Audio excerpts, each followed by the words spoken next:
हाँ, चलो हो गया। नमस्कार साथियों, मैं रितेश कुमार। मेरे ज्योग्राफी सेशन में आप लोगों का स्वागत है। तो बिन टाइम गंवाए हम लोग स्टार्ट करते हैं।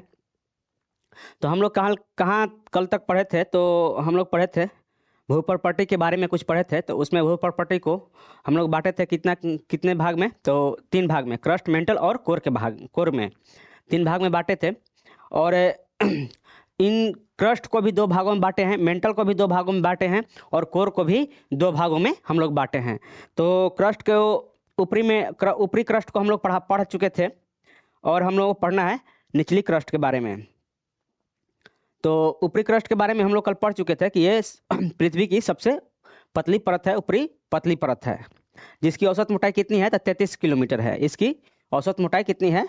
तो 33 किलोमीटर है करीब करीब। और क्या है इसमें, ये किस चीज़ का बना हुआ है? तो ग्रेनाइट चट्टान में यहाँ पे क्या पाई जाती है ऊपरी परत में? तो ग्रेनाइट चट्टान पाई जाती है।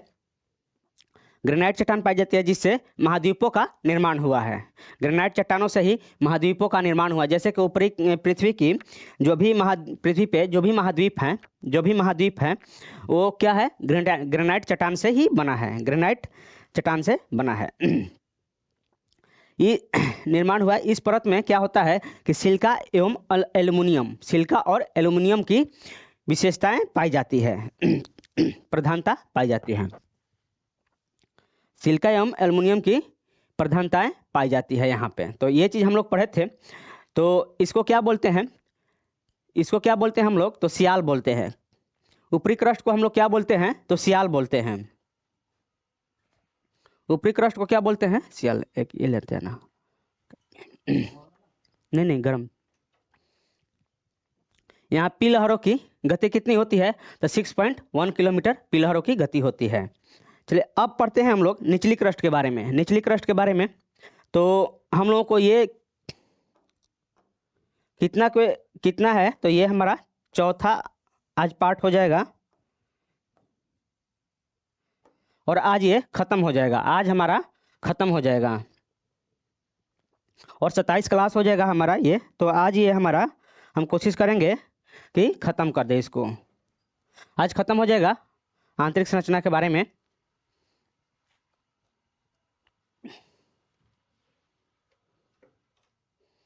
तो चलिए हम लोग थोड़ा सा आगे चलते हैं।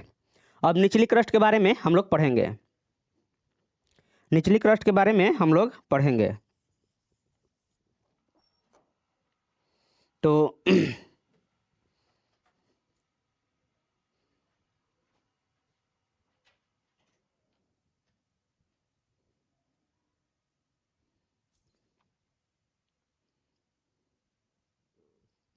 निचली क्रस्ट के बारे में हम लोग पढ़ते हैं।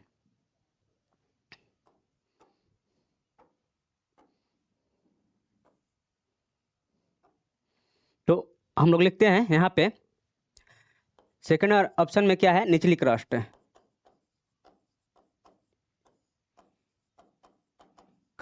यानी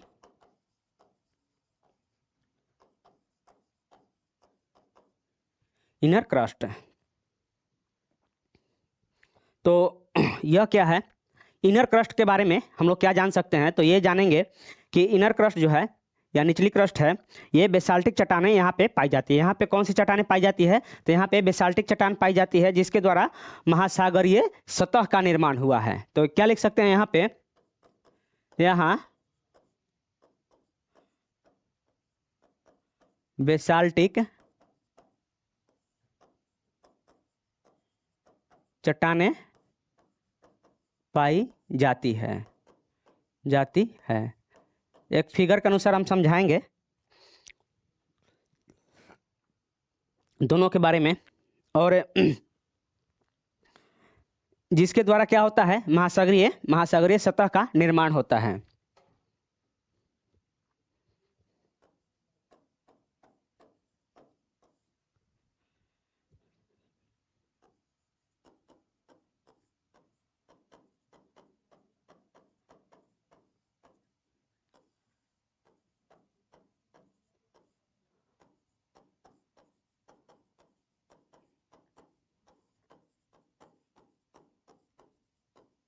निर्माण होता है। अब आइए देखते हैं एक फिगर के द्वारा कि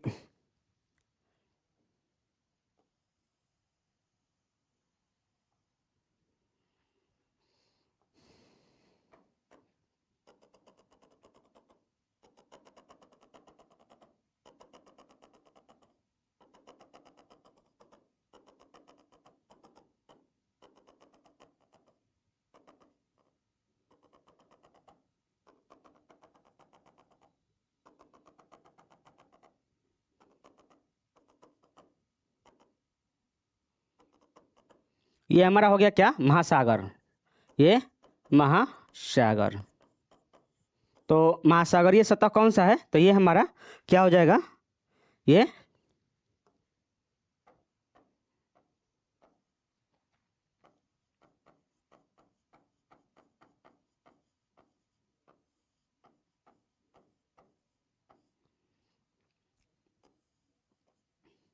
क्या हो जाएगा, ये महाद्वीप हो जाएगा, ये हमारा महाद्वीप है,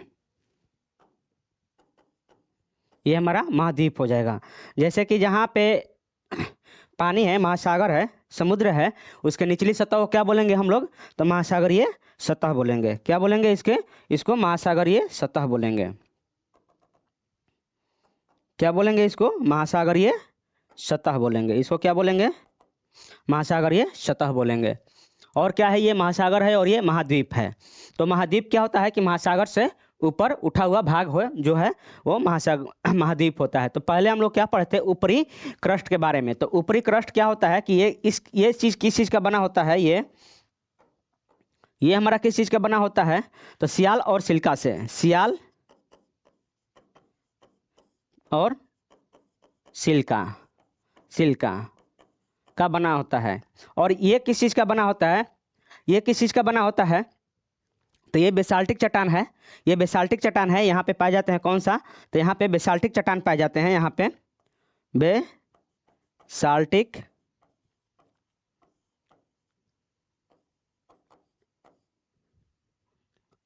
और यहाँ पे क्या पाया जाता है इस क्षेत्र में भी, तो इस क्षेत्र में सिल्का और मैग्नीशियम पाया जाता है, सिल्का और मैग्नीशियम।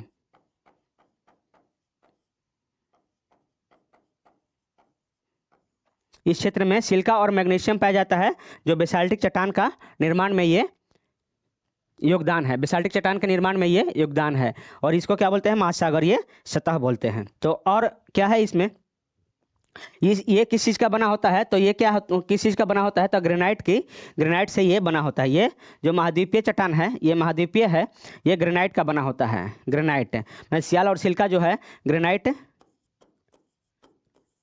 ये ग्रेनाइट का बना होता है। तो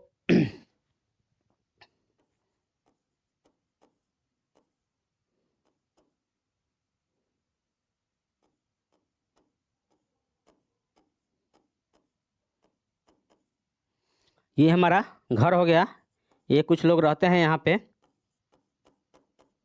तो ये चीज़ हमारा घर है, कुछ लोग रहते हैं महाद्वीप पे, और कुछ पेड़ है और कुछ जंगली भालू भी हैं, कुछ जंगली भालू भी हैं। तो ये चीज़ है हमारा। तो हम ये क्या पढ़ा है अभी, तो हम लोग पढ़े हैं ये ऊपरी क्रस्ट का भाग है और ये निचली क्रस्ट का भाग है, महासागरीय। तो हम लोग क्या अभी पढ़े, निचली क्रस्ट के बारे में पढ़े। और निचली क्रस्ट के बारे में क्या हम लोग पढ़ सकते हैं, और तो आगे देखते हैं क्या पढ़ सकते हैं इसमें।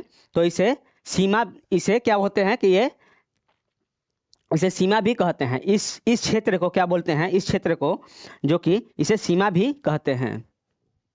तो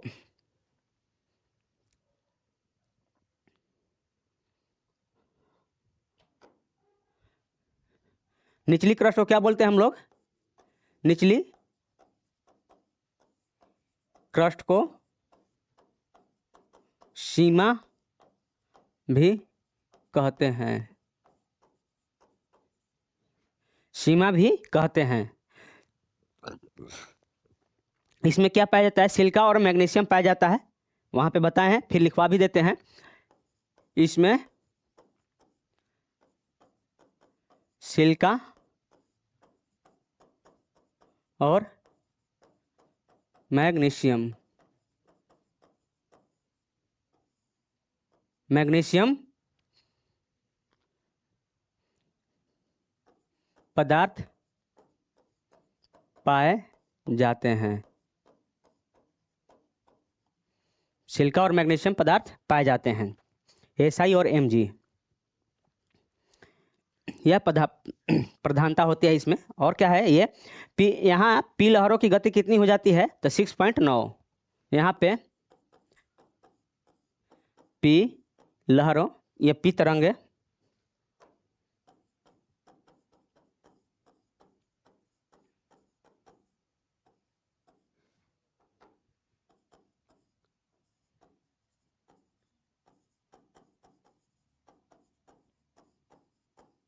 इसमें कितना हो जाती है पी तरंगों की गति 6.9। देखिए क्या है कि उसमें क्या था, ऊपरी क्रस्ट में क्या था कि उसमें 6.1 पी लहरों की गति कितनी, पी तरंगों की गति कितनी होती है 6.1, और इसमें कितनी होती है 6.9। तो इससे क्या पता चलता है हम लोगों को कि इससे क्या पता चलता है कि क्रस्ट से, ऊपरी क्रस्ट से निचली क्रस्ट का घनत्व ज़्यादा है। इससे क्या पता चलता है कि ऊपरी क्रस्ट का घनत्व, यहाँ पे लिख सकते हैं ऊपरी क्रस्ट का घनत्व निचली क्रस्ट से कम है। अधिक नहीं है, कम है। ऊपरी वाला कम हो जाएगा, निचली वाला अधिक हो जाएगा। तो ये हमारा निचली क्रस्ट के बारे में कुछ जाने। और क्या है कि क्रस्ट तथा ऊपरी मेंटल, क्रस्ट और तथा ऊपरी मेंटल। अब देखिए एक चीज और बताते हैं, जैसे कि हम लोग क्या बांटे थे यहाँ पे पृथ्वी को,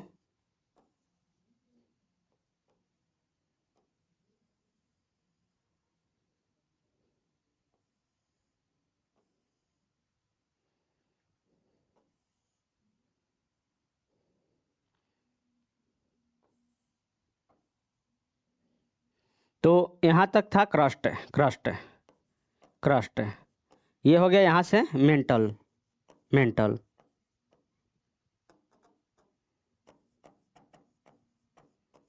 और यहाँ से क्या हो गया, ये क्रोड, ये हो गया हमारा क्रोड। तो क्रस्ट तथा ऊपरी मेंटल, क्रस्ट तथा ऊपरी मेंटल, ये क्रस्ट हो जाएगा और ये ऊपरी मेंटल, यानी इस क्षेत्र को बोलते हैं। इस क्षेत्र को हम लोग क्या बोलेंगे, इस क्षेत्र क्रस्ट तथा ऊपरी मेंटल। ये हमारा क्षेत्र जो हो गया, यहाँ से थोड़ा सा ले लेते हैं, यहाँ से और यहाँ तक है ये क्षेत्र, जितना पेंट कर रहे हैं उस क्षेत्र, मतलब कि क्रस्ट के निचली भाग और मेंटल के ऊपरी भाग है। क्रस्ट तथा मेंटल के ऊपरी परत को, मतलब कि मेंटल के ऊपरी परत और क्रस्ट के पूरा, यहाँ से और यहाँ तक है, देखिए यहाँ तक है, ये रहा क्रस्ट के पूरा क्रस्ट और मेंटल के ऊपरी परत, मेंटल के ऊपरी परत को क्या बोलते हैं हम लोग, स्थल मंडल कहते हैं। इस क्षेत्र को क्या बोलते हैं, इस यहाँ से यहाँ तक के क्या बोलते हैं, स्थल मंडल, स्थल मंडल क्या बोलते हैं इसको, स्थल मंडल।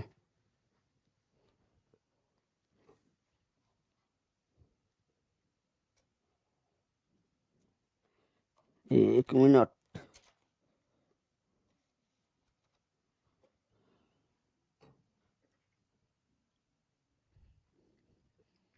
मिनट, थोड़ा सा लाइन पे आप लोग रुकिए।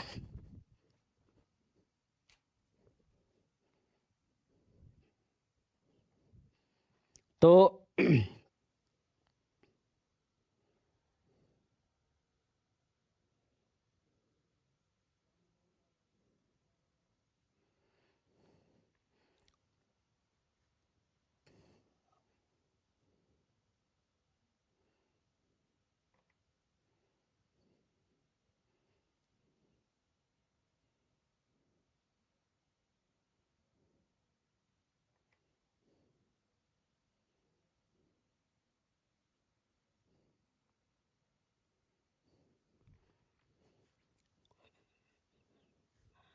आइए देखते हैं स्थल मंडल। तो क्या है कि इसको क्या बोलते हैं, स्थल मंडल, यानी मेंटल के ऊपरी भाग और क्रस्ट के पूरा भाग को स्थल मंडल बोलते हैं, यानी लिथोस्फीयर इसको बोलते हैं, लिथोस्फीयर इसको बोलते हैं। दिखाई दे रहा है? नहीं, इसको हटा देते हैं तो फिर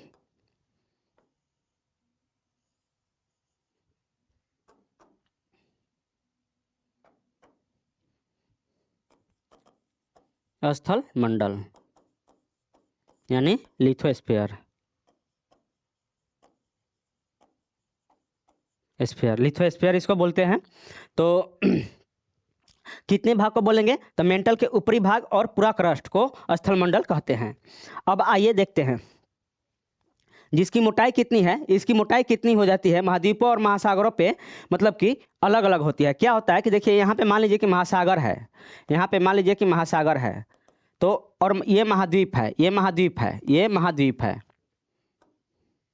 ये हमारा महाद्वीप है, ये हमारा महाद्वीप है इतना, और ये महासागर है। तो महासागर पे तो इसकी मोटाई कितनी हो जाएगी, ज़्यादा हो जाएगी, और यहाँ महासागर पे इतना ही पड़ेगा। महासागर पे कितना पड़ेगा, महासागर पे इसकी मोटाई कम हो जाएगी, और महाद्वीप पे कितनी हो जाएगा, इसका मोटाई ज़्यादा।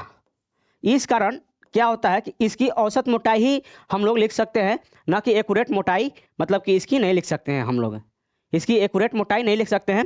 यहाँ पे स्थल मंडल की मोटाई कहीं महाद्वीप पे अलग ज़्यादा होती है, और स्थल में ये क्या बोलते हैं, समुद्र की तली पे, समुद्र स्थल पे इसकी मोटाई कम होती है। तो इसके चलते इसकी मोटाई को हम लोग नहीं लिख सकते, इसलिए कि कहीं पहाड़ है ज़्यादा, कहीं पहाड़ है, तो पहाड़ है तो वहाँ से पहाड़ से मेंटल तक आने में ज़्यादा हो जाएगा। और क्या होता है कि कहीं पहाड़ ऊंचा है ज़्यादा, कहीं नीचा है, कहीं ज़्यादा ऊंचाई पे पहाड़ है, कहीं कुछ कम पे पहाड़ है। अब वहाँ से हम लोग कैसे नाप सकते हैं, और पहाड़ या समुद्र में भी पहाड़ होता है या कटक होता है, तो समुद्र में भी कटक होता है या पहाड़ होता है, तो वहाँ पे भी इसकी मोटाई हम लोग एक्यूरेट नहीं नाप सकते हैं। तो इस कारण क्या होता है कि स्थल मंडल का मोटाई हम लोग अभी तक निर्धारित नहीं कर पाए हैं, स्थल मंडल का हम लोग मोटाई निर्धारित नहीं कर पाए हैं। तो यहाँ पे हम लोग एक एक लिख सकते हैं, एक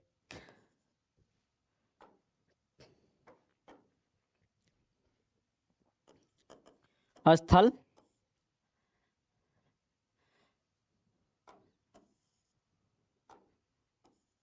तो यहाँ पे लिख सकते हैं क्रस्ट, क्रस्ट तथा ऊपरी मेंटल, मेंटल क्रस्ट तथा ऊपरी मेंटल के, क्रस्ट तथा ऊपरी मेंटल के क्या लिख सकते हैं, इसके परत को क्या बोलते हैं, ऊपरी मेंटल के परत को स्थल मंडल कहते हैं, स्थल मंडल। चलिए ठीक, और क्या है इसमें कि स्थल मंडल की मोटाई एक समान नहीं होती है, स्थल मंडल की मोटाई एक समान नहीं होती है, एक समान नहीं होती है। क्यों? क्योंकि समुद्र स्थल पे अलग होता है, यहाँ पे लिख सकते हैं क्योंकि महाद्वीप और समुद्र स्थल पे अलग अलग होता है, क्योंकि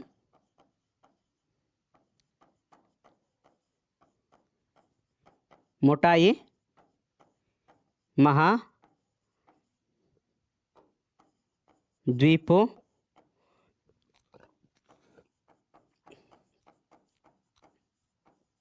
समुद्री स्थल पर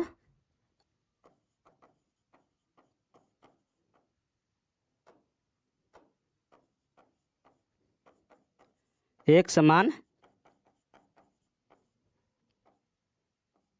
नहीं होती, एक समान नहीं होती है। तो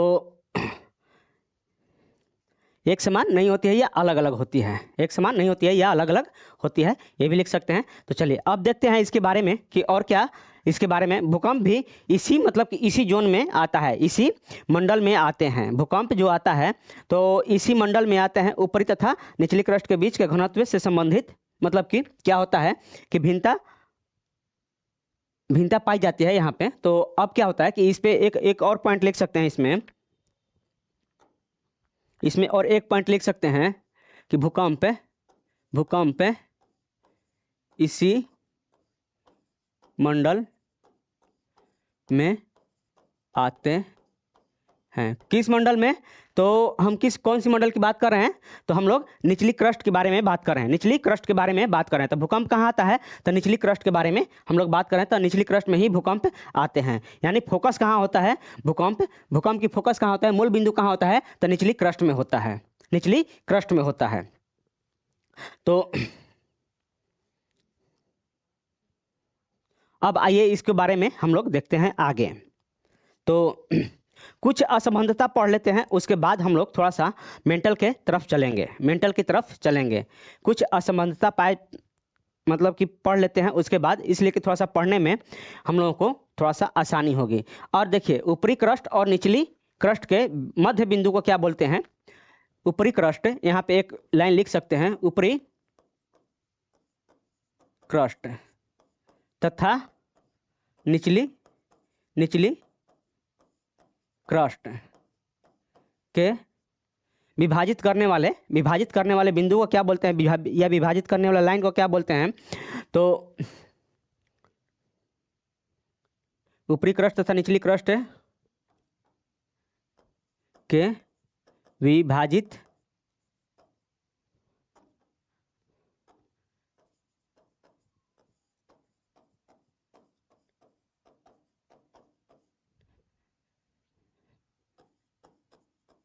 रेखा को क्या बोलते हैं?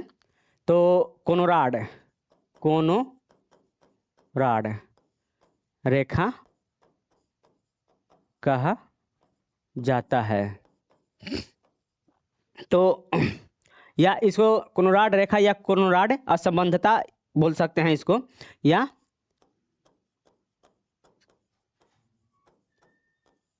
असंबंधता कहा जाता है।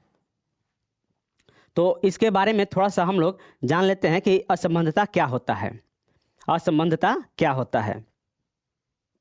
इसलिए कि देखिए जो भी ऊपरी क्रस्ट निचली क्रस्ट, ऊपरी मेंटल निचली मेंटल और क्रोड, ऊपरी क्रोड और निचली क्रोड, इस सब को बांटने के लिए एक रेखा या असंबंधता बनाई गई है। तो उसके बारे में हम लोग कुछ जान लेते हैं, या तो हम लोग लास्ट में भी जानेंगे या हम पहले भी पढ़ सकते हैं। तो इससे अच्छा है कि हम लोग लास्ट में इसको लिख लेंगे, कोई दिक्कत नहीं है। इसको हम लोग लास्ट में लिख लेंगे, ये कोई बड़ी बात नहीं है। तो मेंटल के बारे में हम लोग पढ़ते हैं। अब हम लोग मेंटल के बारे में पढ़ते हैं। मेंटल के बारे में पढ़ते हैं। मेंटल के बारे में पढ़ते हैं हम लोग। तो मेंटल का विस्तार कहाँ से होता है? मेंटल का विस्तार मोह असंबंधता से होता है। मोह असंबंधता से 2900 किलोमीटर तक इसका विस्तार पाई जाती है। या तो आइए लिखते हैं इसके बारे में। मेंटल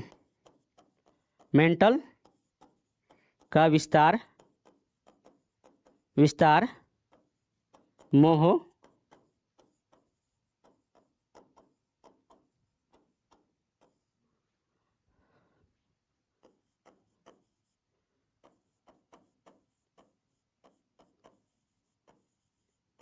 उनतीस 2900 किलोमीटर तक पाई जाती है, ये पाया जाता है।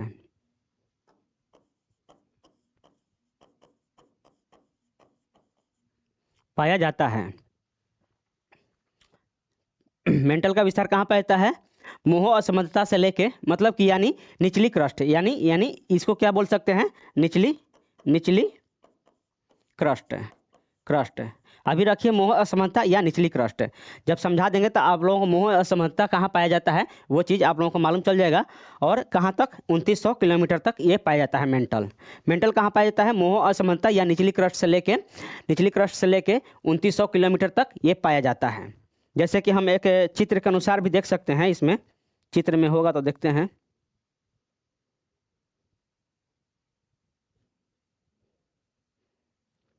नहीं है तो कोई नहीं,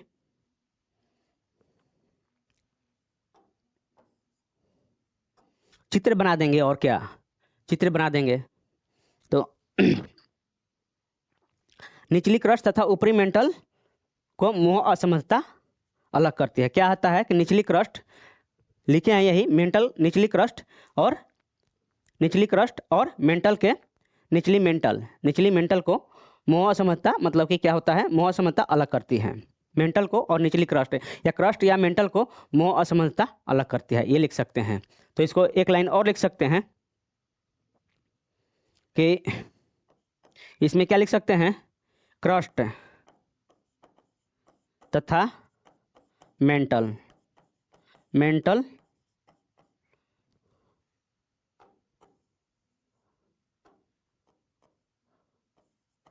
मेंटल को क्या होता है, निचली क्रस्ट तथा मेंटल को मोह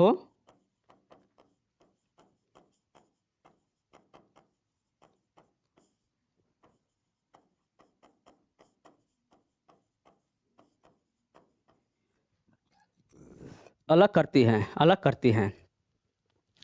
देखिए अब पृथ्वी का समस्त जो है, समस्त आयतन पृथ्वी का, देखिए एक बात और बढ़िया से, पृथ्वी का समस्त आयतन मतलब सर्वाधिक आयतन का मतलब कि सर्वाधिक 83% तथा द्रव्यमान का कितना, तो 68% इसी क्षेत्र में मेंटल में ही विद्यमान है। जैसे कि देखिए एक और चित्र के अनुसार देखते हैं हम लोग।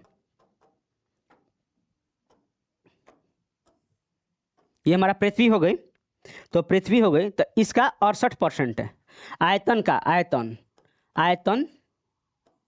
आयतन कितना हो जाएगा,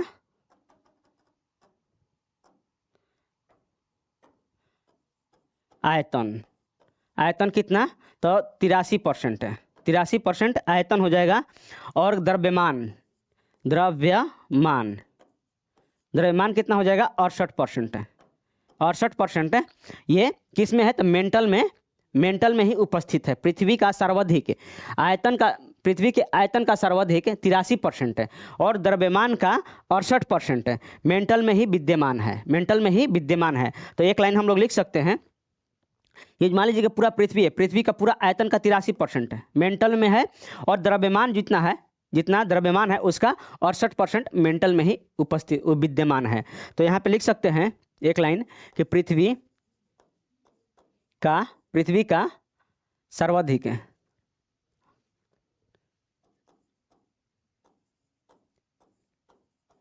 आयतन का 83% है, 83%,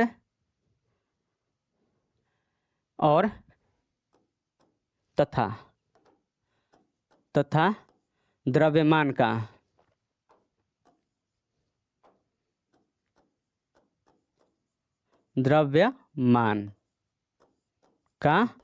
68% मेंटल में ही विद्यमान है, मेंटल में विद्यमान है।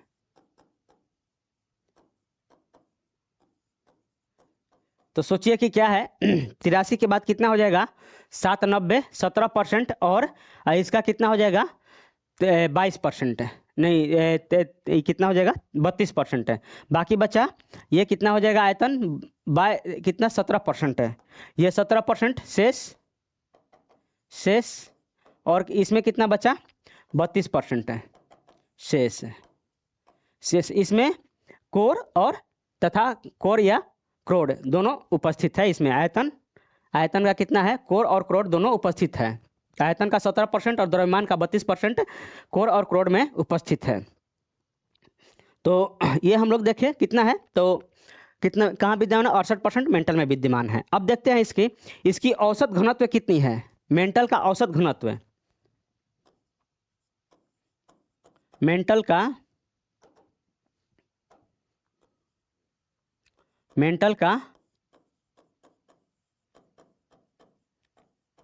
औसत घनत्व कितना है? मेंटल का औसत घनत्व कितना है? तो 3.5 से लेके 5.5 तक इसका घनत्व है। औसत घनत्व 3.5 से 5.5 तक,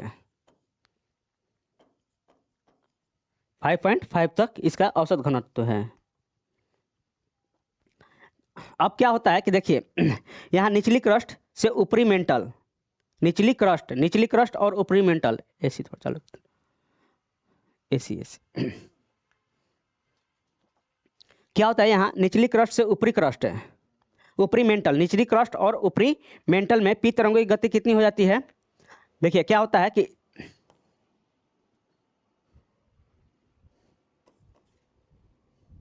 निचली क्रस्ट तथा ऊपरी मेंटल में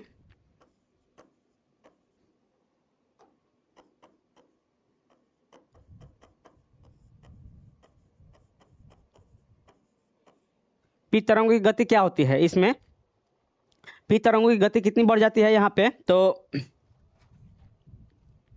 6.9 से लेके 6.9 से बढ़कर कितनी हो जाती है? 7.9 यहाँ तक इसकी गति बढ़कर हो जाती है।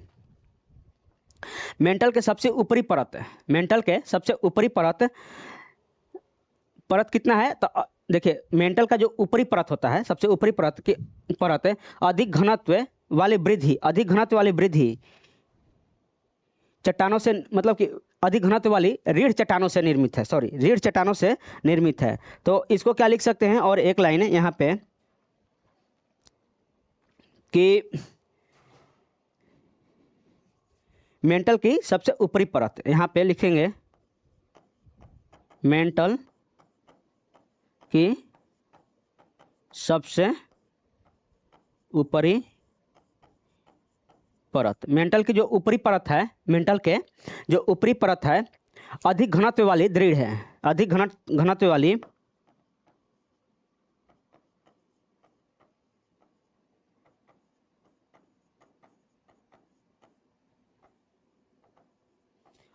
वाली दृढ़ जो होता है, दृढ़ है चट्टानों से निर्मित है। मतलब कि ये अधिक घनत्व वाली, जैसे कि ये हार्ड चट्टान होता है, अधिक घनत्व होता है, इसमें चट्टान की कठोरता अधिक पाई जाती है। तो यहाँ पे दृढ़ न लिख के अधिक घनत्व वाली कठोर चट्टानों से निर्मित है, ऐसे लिख सकते हैं इसको।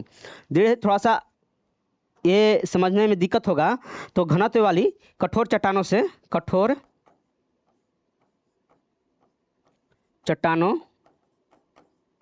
निर्मित है।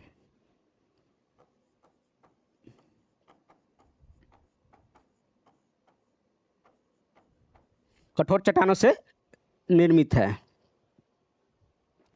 देखिए यहाँ पे हम एक चित्र दिखा रहे हैं आप लोगों को थोड़ा सा।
देखिए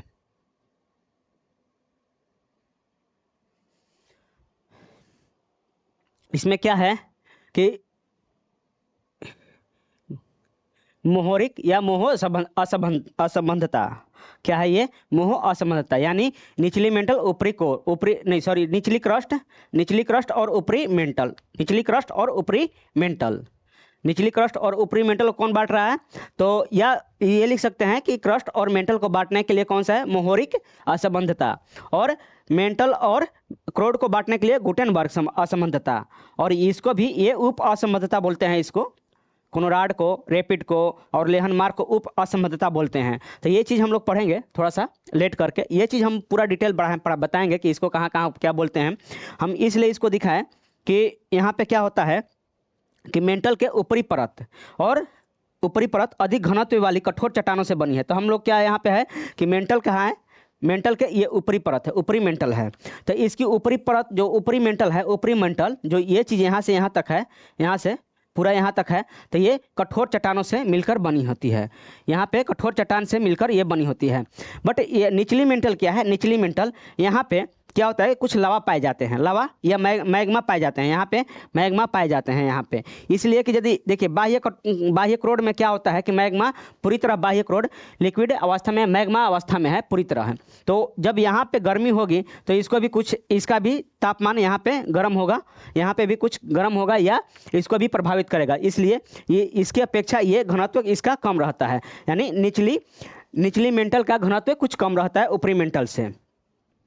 तो अब लिखते हैं कुछ इसके बारे में। ये तो बता दिए कि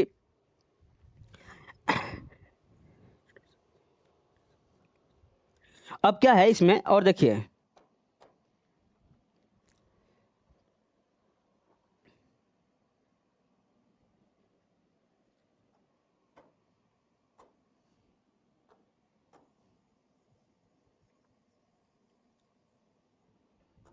और क्या लिख सकते हैं इसमें, एक मेंटल के बारे में, कि मेंटल के ऊपरी परत के बारे में अभी पढ़ रहे हैं, ऊपरी मेंटल के बारे में हम लोग पढ़ रहे हैं।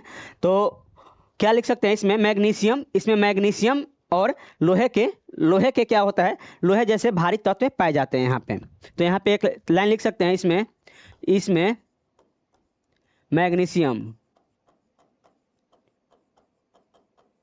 मैग्नीशियम तथा लोहे जैसे भारी तत्व हैं।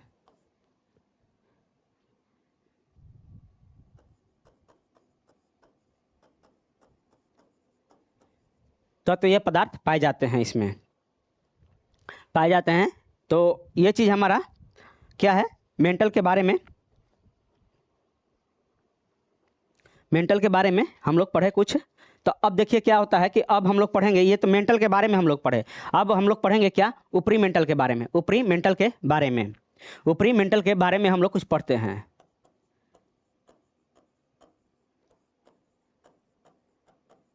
ऊपरी मेंटल, अपर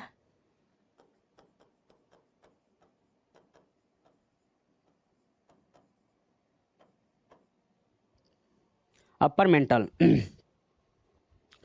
ऊपरी मेंटल के बारे में हम लोग पढ़ते हैं। तो ऊपरी मेंटल के बारे में, मेंटल के ऊपरी भाग जो होता है, ऊपरी भाग के कोई दुर्बलता मंडल कहते हैं। मेंटल के ऊपरी भाग को क्या बोलते हैं हम लोग? दुर्बलता मंडल, स्थेनोस्फीयर बोलते हैं। और दुर्बलता मंडल ही ज्वालामुखी जो क्रिया होता है उद्गम की यहीं से होता है, ऊपरी मेंटल से ही होता है उद्गम। ज्वालामुखी का उद्गम कहाँ से होता है? तो ऊपरी मेंटल से ही होता है। यहाँ लावा का प्रमुख स्रोत होते हैं, यहाँ लावा का प्रमुख स्रोत भी होते हैं। चलिए ठीक है, आगे इसके बारे में हम लोग क्या लिख सकते हैं? तो इसके बारे में हम लोग लिख सकते हैं कि ऊपरी मेंटल के ऊपरी मेंटल के ऊपरी भाग, जैसे कि क्या बताए हम यहाँ पे कि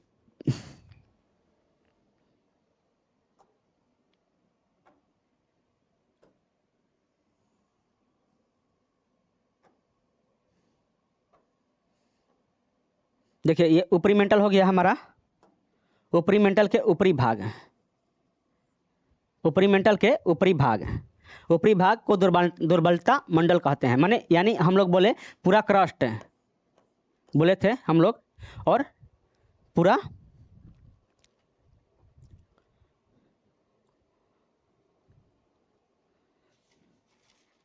पूरा क्या बोले थे हम लोग? पूरा क्रस्ट और ऊपरी मेंटल को क्या बोले थे? स्थल मंडल बोले थे हम लोग। तो आइए यहाँ पे लिखते हैं, ऊपरी मेंटल के ऊपरी भाग को क्या बोलते हैं? ऊपरी मेंटल के ऊपरी भाग, ऊपरी भाग को दुर्बलता मंडल कहते हैं। क्या बोलते हैं? और इसको भी ले सकते हैं यहाँ पे, लेकिन बट हम लोग ऊपरी मेंटल पढ़ रहे हैं तो इसके बारे में हम लोग लिखेंगे। तो ऊपरी भाग के ऊपरी मेंटल के ऊपरी भाग को दुर्बलता मंडल,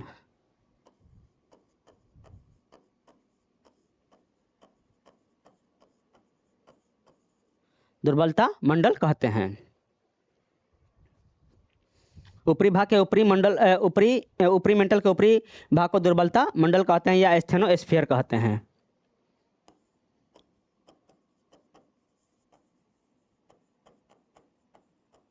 स्टेनोस्फीयर कहते हैं।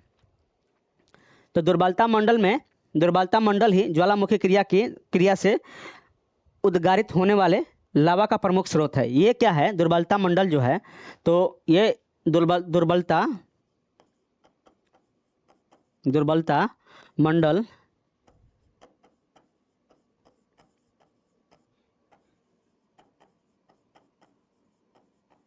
ज्वालामुखी क्रिया, जो ज्वालामुखी क्रिया होता है दुर्बलता मंडल में ज्वालामुखी क्रिया से उद्गारित होने वाले लावा, मतलब ज्वालामुखी क्रिया से निकलने वाला लावा,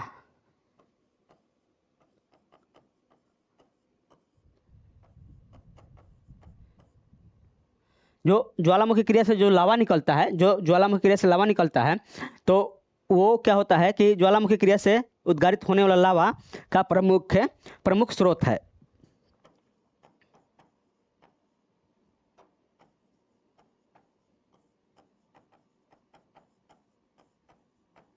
देखिए क्या होता है, दुर्बलता मंडल जो है यहाँ से ये इसका ऊपरी भाग ये क्या होता है? ऊपरी मेंटल के ऊपरी भाग जो होता है, यहाँ से ज्वालामुखी क्रिया से उद्गारित, जो ज्वालामुखी क्रिया उद्गारित होगी तो यहाँ से प्रमुख लावा का स्रोत यहीं से मिलता है। लावा का स्रोत क्या होता है? यहीं पे प्रमुख स्रोत है। यहीं पे सब लावा का प्रमुख स्रोत कहाँ है? तो यहीं पे है, ऊपरी मेंटल में ही लावा का प्रमुख स्रोत है। तो अब आगे क्या पढ़ते हैं? मेंटल के निचली परत। अब आते हैं मेंटल के निचली परत के बारे में। तो निचली मेंटल बोलते हैं इसको।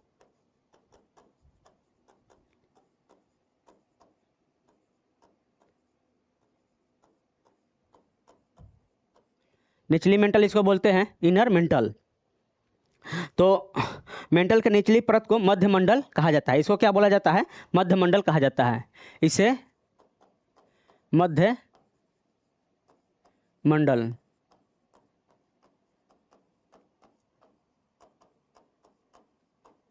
इसे मध्य मंडल कहा जाता है। इसे क्या कहा जाता है? मध्य मंडल कहा जाता है या मेसोस्फीयर कहा जाता है। क्या कहा जाता है इसे?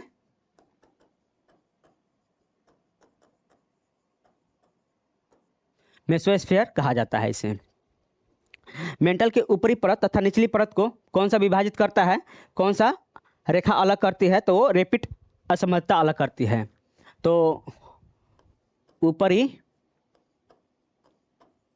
मेंटल तथा निचली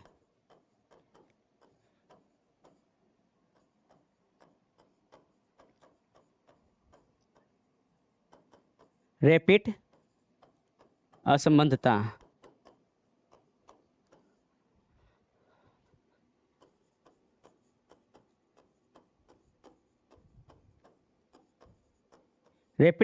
अलग करती हैं।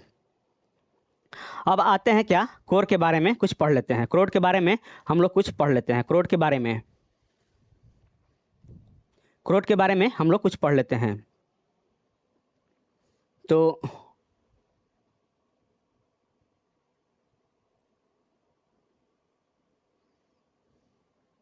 देखिए इसे कौन पहचानता है, एक बात, इसे कौन पहचान रहा है?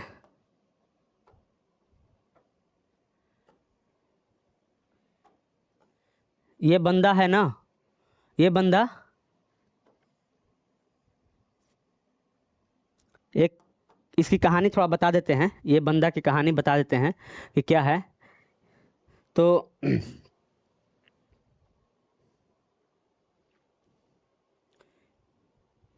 ये एक फिल्म की हीरोइन है, एक ये है फिल्म की, जर्मनी की फिल्म की बहुत फिल्म स्टार है।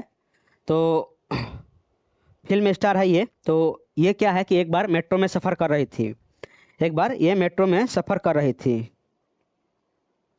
तो क्या हुआ कि गेम ऑफ थ्रोन्स है, एक मूवी है, ये सीरीज है एक।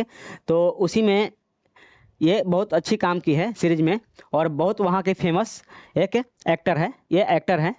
तो क्या है कि एक बार ये मेट्रो में जर्मनी में सफ़र कर रही थी। तो एक इंडियन लड़का था, जो ये हमारे इंडियन लड़का है। तो ये क्या हुआ कि उसी मेट्रो में सफ़र कर रहा था ये बंदा उसी मेट्रो में सफ़र कर रहा था। तो इसमें क्या हुआ कि ये इसको उतना जानता नहीं था। बट किसी ने एक क्लिक इसका, मतलब एक फ़ोटो कैप्चर करके मीडिया पे डाल दिया। बहुत खूबसूरत देख रहे हैं ना, कितनी खूबसूरत है। और इसकी चेहरा देखिए कैसी है। तो ये है एक भूख की मार है। तो पैसा और भूख जो होता है पेट, तो उसकी ये मार है। तो क्या है कि ये इसके बगल में ही बैठा था, एकदम बगल में बैठ के जा रहा था। किसी ने क्लिक करके मीडिया, मतलब सोशल मीडिया पे वायरल कर दिया। तो इसको वहाँ का मीडिया वाले ने इस बंदे को ढूंढने लगा। तो क्या हुआ कि ढूंढने के बाद ढूंढ तो लिया, लेकिन बट इससे पूछा गया कि आपके बगल में जो बैठी थी लड़की, ये जो आप ट्रेन में सफ़र कर रहे थे मेट्रो में, क्या आप इसको पहचानते हैं? तो बोला कि नहीं, मैं तो नहीं पहचानता हूँ। तो कहा ये इतना फेमस एक्टर है वहाँ के, इनको आप नहीं पहचानते, पूरा दुनिया पहचानती है, आप कैसे नहीं पहचानते? तो बोला ये बंदा कि सच में मतलब कि दिल की छूने वाली ये बात बोला कि क्या बताएं से, एक्चुअली भूख और पैसों की जो मार है, जो किसी को पहचान नहीं सकते, उसके आगे हम लोग किसी को नहीं पहचान सकते हैं कि कौन क्या, किधर बैठा है, किधर नहीं बैठा है, कौन क्या है। भूख और पैसों के लिए कोई किसी को नहीं पहचान सकता है यहाँ पे, ये एक साबित कर दिया। तो सोचिए कि ये कितना, मतलब ये कितना बड़ी बात है कि इतना बड़ी एक्टर के पास ये बैठा है। और मैं यहाँ कमाने आया हूँ, बट क्या हुआ कि हमें तो पैसों और भूख की लालत है। और यहाँ पे कितने दिन से उपवास, भूखे प्यासे रोड पे मैं भटक रहा हूँ, किसी ने कोई पूछा नहीं मुझे कि हाँ तुम्हें खाना चाहिए नहीं चाहिए, क्या, कहाँ से आए हो, कहाँ से नहीं, क्या काम करते हो, किसी ने नहीं पूछा।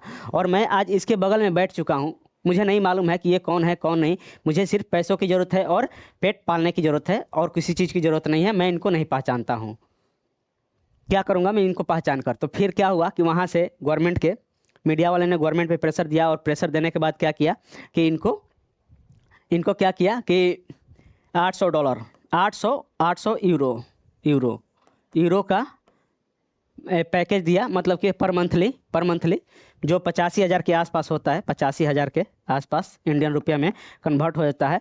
उसके बाद क्या होता है कि एक घर भी इसको दिया गया है, रहने के लिए इसको घर भी दिया गया है।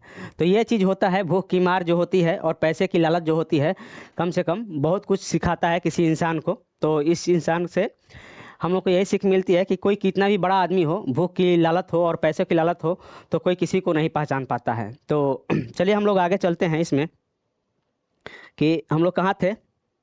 तो निचली ऊपरी मेंटल तथा निचली मेंटल के मेंटल को रेपिडो असमर्थता अलग करती है। कहाँ पे है? तो ये आप लोगों को दिखाया है कि ऊपरी मेंटल कहाँ पे है और निचली मेंटल कहाँ पे है। देखिए ये है ऊपरी मेंटल और ये है निचली मेंटल। यहाँ पे है ऊपरी मेंटल और इसको निचली मेंटल, और ये रेपिडो असमर्थता अलग इसको करती है। और आगे हम लोग पढ़ते हैं इसके बारे में कि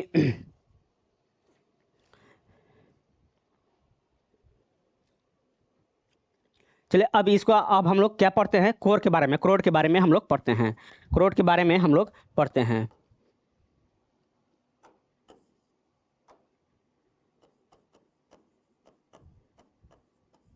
क्रोड, इंग्लिश में लिखा आता है कोर।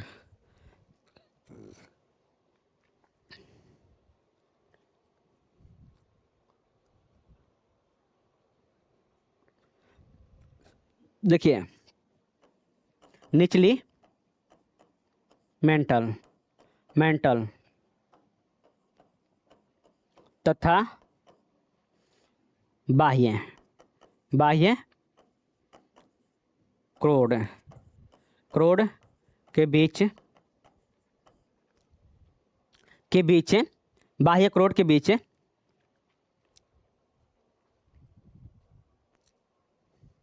या इसको ऐसे लिखते हैं, तथा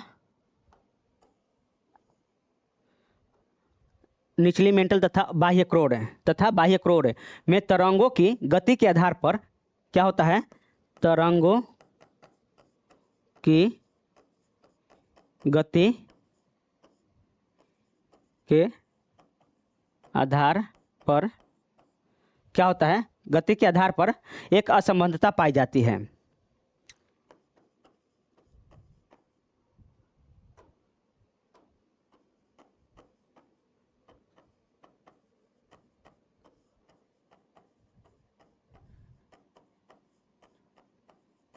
एक असमर्थता पाई जाती है जिसे क्या बोलते हैं, गुटेनबर्ग, जिसे गुटेनबर्ग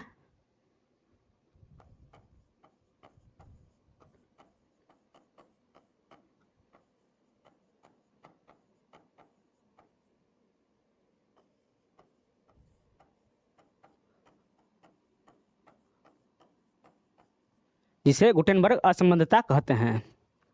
देखिए, जहाँ जहाँ ये होगा थोड़ा सा सुधार लीजिएगा, तो असमानता कहते हैं। तो इसे क्या बोलते हैं, गुटेनबर्ग असमानता कहते हैं। यह मेंटल तथा कोर को अलग करती है। चलिए देखिए, और क्या होता है, देखिए क्या होता है, ये मेंटल है और ये कोर है, ये कोर है यहाँ से, और यहाँ से ये मेंटल है। तो ये क्या होता है कि ये मेंटल तथा कोर को अलग करती है।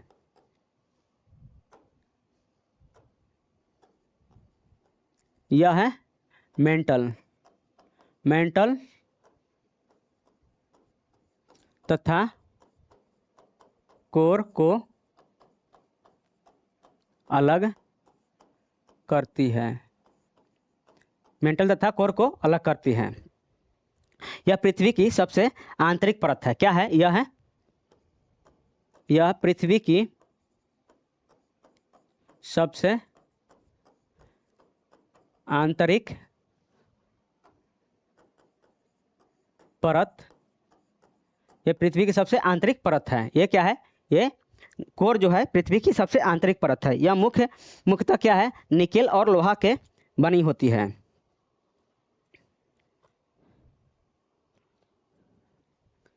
इसे क्या बोलते हैं, केंद्र मंडल भी बोलते हैं। इसे केंद्र मंडल भी कहते हैं। इसे केंद्र मंडल भी कहते हैं। और क्या, इसे केंद्र मंडल भी कहते हैं। यह मुख्यतः निकेल और लोहा का बना होता है। यहाँ निकेल और लोहा पाया जाता है। यहाँ क्या पाया जाता है, निकेल और लोहा पाया जाता है। यहाँ निकेल और लोहा पाया जाता है। अतः इस क्षेत्र को क्या बोलते हैं, अतः इसे नीफे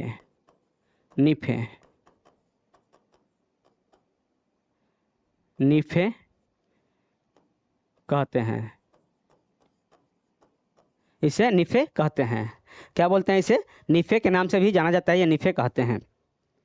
कोर का विस्तार कहाँ से है, तो इसका विस्तार कहाँ से है, तो कोर का या इसका विस्तार लिखिए, बार बार एक वर्ड नहीं लिखा जाता है। तो इसका विस्तार 2900 किलोमीटर से लेकर कितना है, 6300। देखिए कहीं कहीं देता है 70, एनसीईआरटी में 70 71, और कहीं बुक में 78 भी दिया है। तो हम लोग 70 या 71 लेकर चलते हैं किलोमीटर तक। इसका विस्तार कहाँ है? 2900 किलोमीटर से लेके 6371 किलोमीटर तक इसका विस्तार है। इसका तापमान कितना होता है? इस क्षेत्र का तापमान का कितना होता है? इस क्षेत्र का इसका तापमान 2700 डिग्री सेल्सियस होता है।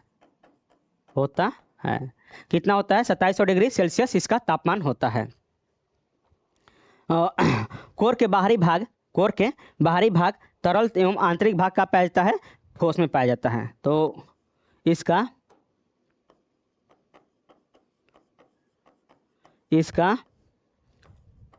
बाहरी भाग तरल तथा आंतरिक भाग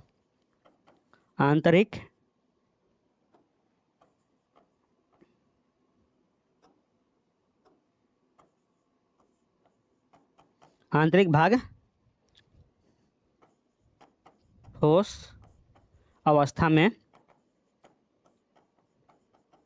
पाया जाता है। ठोस अवस्था में पाया जाता है। इसका आंतरिक भाग क्या होता है? जैसे कि हम लोग देख सकते हैं यहाँ पे, ये बाहरी भाग है और ये आंतरिक भाग है। तो ये क्या है कि ये तरल अवस्था, यानी यहाँ पे मैग्मा है, यहाँ पे मैग्मा पाया जाता है, मैग्मा और ये ठोस पदार्थ है। तो मैग्मा यहाँ पाया जाता है और ये ठोस। बाहरी भाग क्या है? तो मैग्मा पाया जाता है तरल अवस्था में, और आंतरिक भाग क्या पाया जाता है? ठोस अवस्था में इसका पाया जाता है। अब आगे देखते हैं कि आगे क्या है इसमें कि आगे के भाग को क्या बोल सकते हैं? अब देखिए यहाँ पे पी तरंगे जो होती है, पी तरंगों की गति के आधार पर कोर को दो उपभागों में बांटा गया है। अब देखिए यहाँ पे पी तरंगों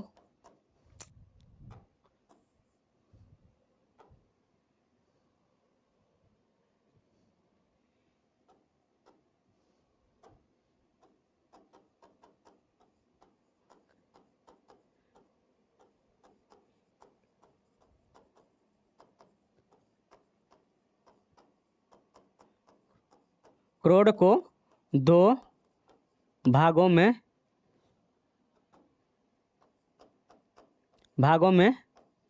बांटा गया है।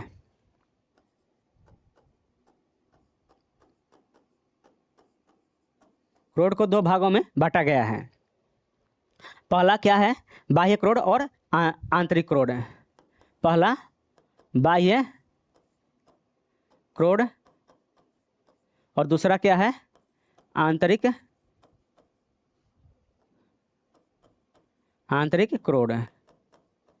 आउटर कोर और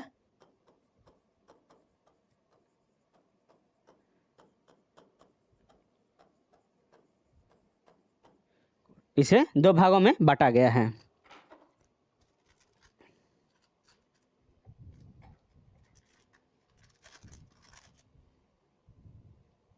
एक मिनट थोड़ा सा।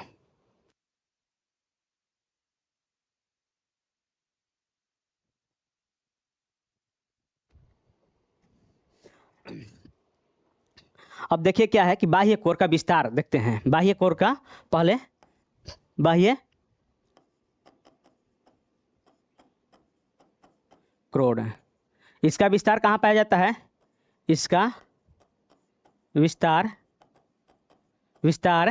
2900 किलोमीटर से कितना? 5100 किलोमीटर तक है पाया जाता है। और क्या देखिए कि यहाँ पे इस क्षेत्र में यहाँ एस तरंगे यानी सेकेंडरी तरंगे विलुप्त हो जाती है।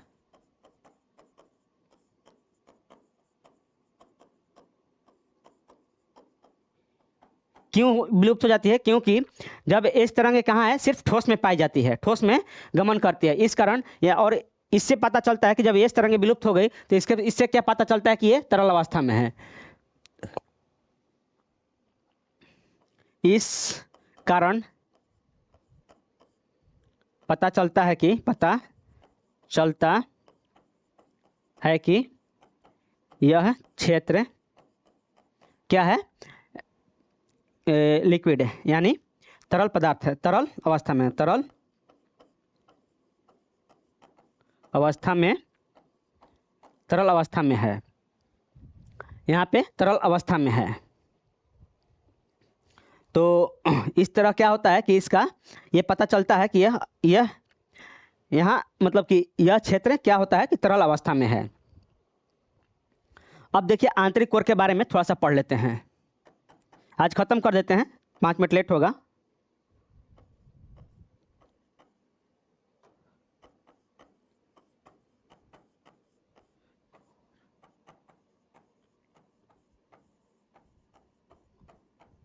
इनर कोर, चलिए इनर कोर के बारे में पढ़ते हैं। तो यह कहाँ से कहाँ तक पाया जाता है, यह है 5100 किलोमीटर से लेके कहाँ पाया जाता है, 6371 किलोमीटर तक यह क्षेत्र पाया जाता है।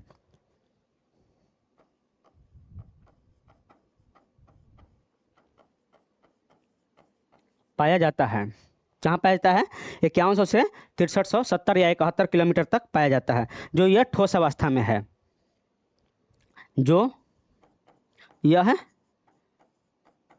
ठोस अवस्था में, यह ठोस अवस्था में है, यह ठोस अवस्था में है। इसका घनत्व कितना है, इसका घनत्व, तो इसका घनत्व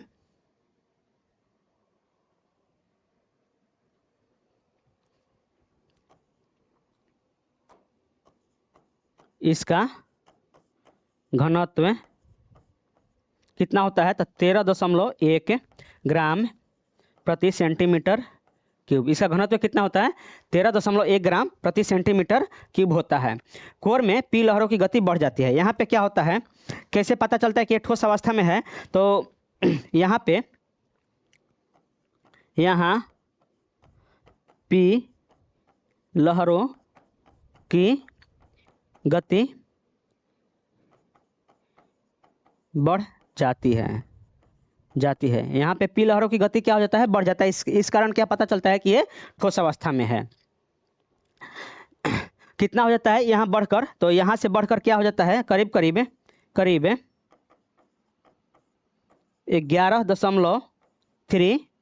किलोमीटर पर सेकंड हो जाता है। बस 2 मिनट और हो गया। कितना हो जाता है, 11.23 किलोमीटर या 3 किलोमीटर, मान लीजिए कि इतना करीब हो जाता है। तो चलिए आज हम लोग क्या किए कि पृथ्वी की आंतरिक संरचना के बारे में हम लोग पूरा पढ़ चुके हैं। अब इसमें कुछ बचा नहीं है, जितना पढ़ाना था हमें मेंस लेवल तक हम उतना पढ़ा चुके हैं। अब आगे क्या करना है, तो आगे हम लोग पढ़ेंगे, कल के क्लास में भूकंप के बारे में पढ़ेंगे। उसके बाद देखते हैं कि भूकंप के बाद आगे ज्वालामुखी है कि क्या है, सुनामी के बारे में पढ़ेंगे। उसके बाद आगे देखते हैं कि कौन कौन सा चैप्टर आता है, जैसे जैसे जो चैप्टर आएगा सुविधा के अनुसार हम लोग उसको पढ़ेंगे। तब तक के लिए आप लोगों से अलविदा लेता हूँ। कल के क्लास में मिलते हैं। तब तक के लिए tata, bye bye, good night, जय हिंद, जय भारत।